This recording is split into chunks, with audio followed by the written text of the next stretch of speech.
जय हिंद। देखते हैं आज कि एक फॉर्म आया हुआ है, वो है railway integral coach factory. Railway integral coach factory जो है वो चेन्नई भारत के जो इस तमिलनाडु जो राज्य है उसी वहाँ चेन्नई में जो कोच फैक्ट्री है, यहाँ जो है तो ये कि रेलवे की जो अर्थ ट्रेन जो होती है उसको बनाया कैसे जाता है, यहाँ पर उसकी फैक्ट्री है और इसी में वैकेंसी निकलती है जिसके तहत लोगों को लिया जाता है। तो इसके थ्रू अभी जो वैकेंसी निकली हुई है इसमें कुल टोटल पोस्ट जो है वो 10 है। इसमें टोटल पोस्ट जो है वो 10 से 10 है। कितना है? 10 से 10 है। इसमें ऑनलाइन जो आवेदन जो है, ऑनलाइन एप्लीकेशन जो फॉर्म भरने का डेट है वो 22 तारीख से स्टार्ट हो चुकी है और ये 21 तारीख छठा महीना जून तक चलेगी। 22 मई से लेकर 21 जून 2024 तक ये फॉर्म फिलअप की डेट है। इसमें जो है फ़ी का स्ट्रक्चर क्या क्या है, मतलब कि कितना कितना फ़ी किस किस को पेमेंट करना पड़ेगा, ये देख लेते हैं। तो इसमें अगर आप जनरल से हैं या ओबीसी से है या ईडब्ल्यू से है, ईबी से है, जनरल ओबीसी या ईबीसी से है तो आपको 100 रुपया लगेगा, 100 रुपया। अगर आप एससी एसटी और पीएस से है तो आपको कोई भी पेमेंट करने की ज़रूरत नहीं है।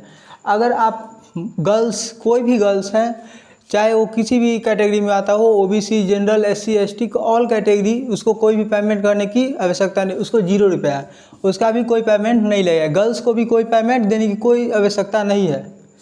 इसमें क्वालिफ़िकेशन क्या है? क्वालिफ़िकेशन में फ्रेशर जो होता है, मतलब कि जो अभी फ़िलहाल ही में 10th और 12th पास किया उसको फ्रेशर कहते हैं।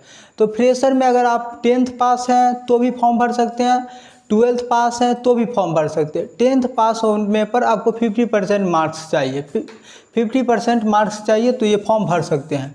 इसमें 10th पास पर 50% मार्क्स चाहिए। और 12th पास जो होइएगा तो उसमें साइंस से 12th पास हो, साइंस मैथ से अगर पास है, 12th में साइंस मैथ से पास हो तो भी फॉर्म भर सकते हैं। अगर आपके पास 10th पास है और उसके बाद आपने 12th की जगह ITI किया है तो ITI का सर्टिफिकेट भी दीजिएगा तो भी आप फॉर्म भर सकते हैं। ITI का सर्टिफिकेट से भी फॉर्म भर सकते हैं। इसमें एज लिमिट क्या है? अब एज लिमिट देख लेते हैं। तो मिनिमम एज लिमिट जो है वो मिनिमम 15 ईयर्स है, मतलब 15 साल, और मैक्सिमम जो है वो 24 साल तक भरा जा सकता है। मिनिमम जो है वो 15 साल और मैक्सिमम भरा जा सकता है 24 साल। इसमें कोई भी एग्ज़ाम नहीं देना पड़ता है, नो एग्ज़ाम, इसमें नो एग्ज़ाम। तो बिना एग्ज़ाम का ये आप भरिएगा। तो इसमें कैसे चुना जाएगा, ये बात आप कितने बच्चों को आता है? तो इसमें जो चुना जाएगा वो आपके 10th और 12th के मार्कशीट पर जो नंबर बेसिस है उसी पे चुना जाएगा। इसमें बेसिकली जो होता है, इसमें जो है, इसमें अगर आप फ्रेशर से है, अगर 10th से हैं, अगर 10th से हैं या 12th से हैं या ITI से हैं, ITI किए हुए हैं, तो इसमें हर कैटेगरी से इसमें जो होता है ट्रेनिंग होता है। मतलब आपको तमिलनाडु के चेन्नई में ले जाकर फॉर्म फिलअप कीजिएगा तो वहाँ आपके नाम आएगा और उसके अनुसार आपको वहाँ जाके और क्या करना है, वो ट्रेनिंग होगी। ट्रेनिंग जो होगी वो 2 साल, सबका अलग है, फिटर्स का अलग है, अथी का पेंटर का अलग है, सबका अलग अलग है, तो वो देख लेंगे। तो उसमें जो है जितना दिन आपका ट्रेनिंग, मैक्सिमम 2 साल तक का ट्रेनिंग है, मैक्सिमम 2 साल का ट्रेनिंग है। और 2 साल के दरमियान में आपको जो है, अगर 10th पास है तो आपको 6,000 रुपया पर मंथ दिया जाएगा, 6,000 रुपया पर मंथ दिया जाएगा। और अगर आप 12th पास हैं या ITI किए हुए हैं, 12th पास या ITI दोनों में से कोई चीज़ किए हुए, या तो 12th पास है या ITI है, तो आपको 7,000 रुपया दिया जाएगा, 7,000 रुपया पर मंथ दिया जाएगा। ये इनफ है, मतलब कि आपको अगर तत्काल अगर कोई स्किल्स भी सिखा रहा है और आपके आगे काम मतलब कि आगे पढ़ने के लिए तत्काल 6,000 रुपया 7,000 रुपया पर मंथ मिल भी रहा है। इसमें भर दिन काम नहीं करना पड़ता है। कुछ बच्चों को लगता होगा कि इसमें भर दिन काम करना पड़ता है, तो ऐसा नहीं है, भर दिन काम नहीं करना पड़ता।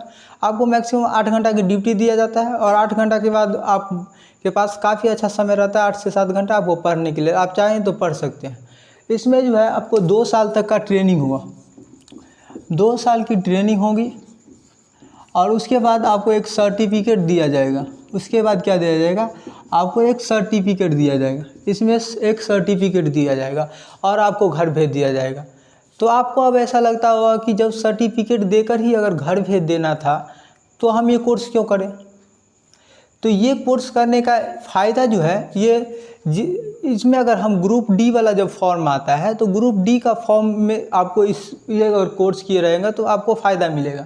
अगर ग्रुप डी में जो इसमें से 20% रिजर्व हो जाती है सीट, इसके लिए जो ये कोर्स किया रहता है उसके लिए 20% सीट रिजर्व रहती है। ग्रुप डी का जो फॉर्म आता है रेलवे में उसमें 20% फॉर्म जो होता है 20% फॉर्म इसके लिए रिजर्व रहती है।